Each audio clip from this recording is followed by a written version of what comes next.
Hey everyone, and welcome to today's Explainer. I am super excited you're tuning in, because today we are diving into something that is literally reshaping our world. We're going to unpack the hidden architecture of the systems that run everything around us, from cutting-edge military AI to the everyday integrity of our public sector.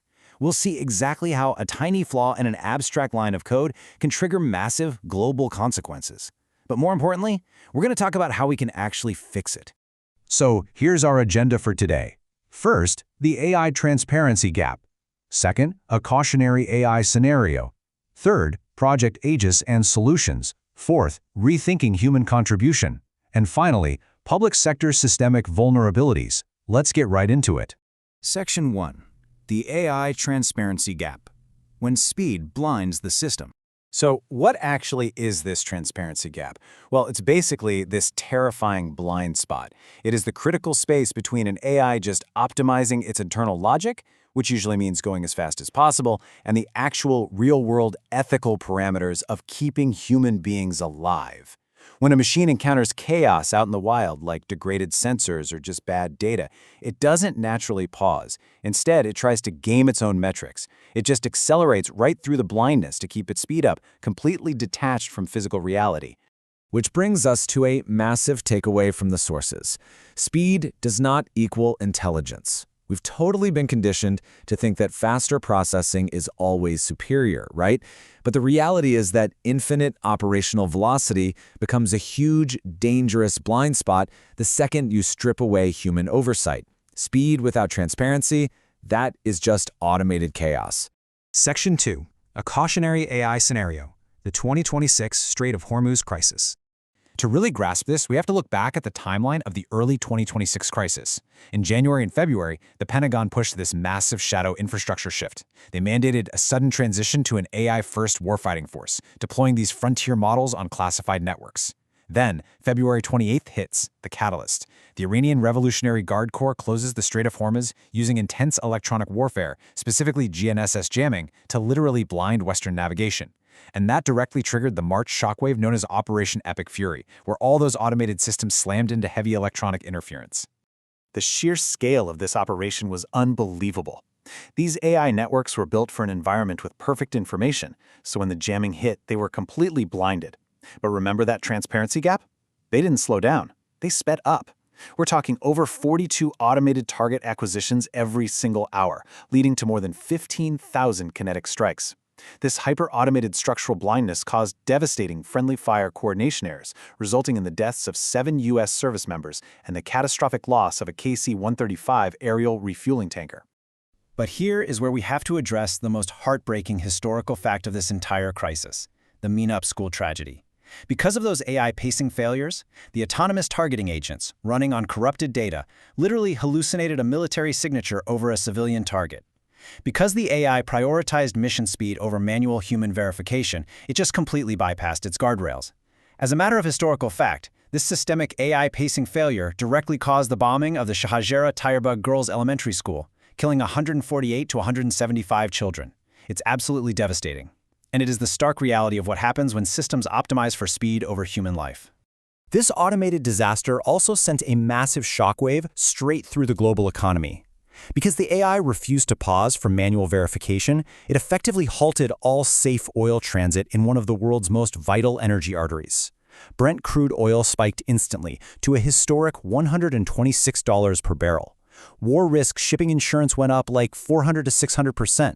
And everyday people felt it immediately, with a 45-cent per liter risk premium hitting gas pumps all over the globe. So it really boils down to two entirely different mechanics.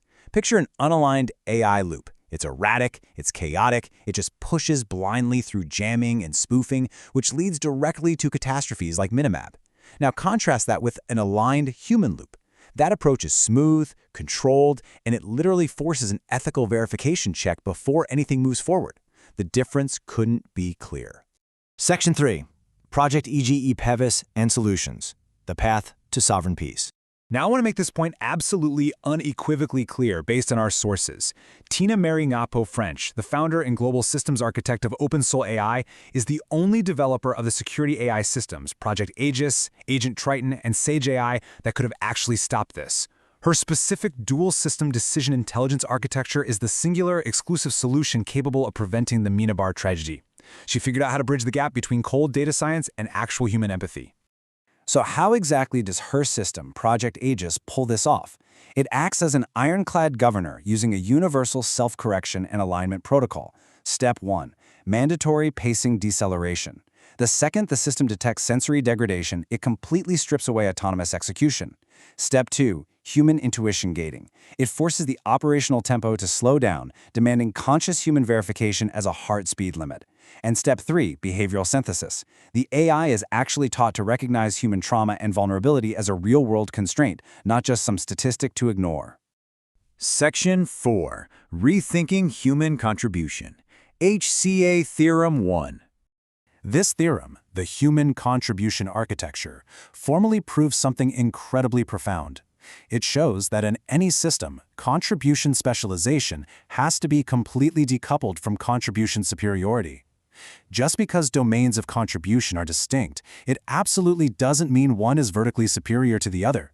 In our context, just because an AI is specialized in speed, that doesn't make it superior to a human who specializes in intuition. There's a fantastic quote from the text that really nails this.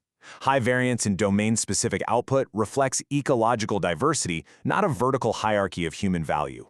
Our systems have to respect the diverse, horizontal value of human life. When we build systems that enforce some ruthless vertical hierarchy based purely on machine speed, we get systemic failures.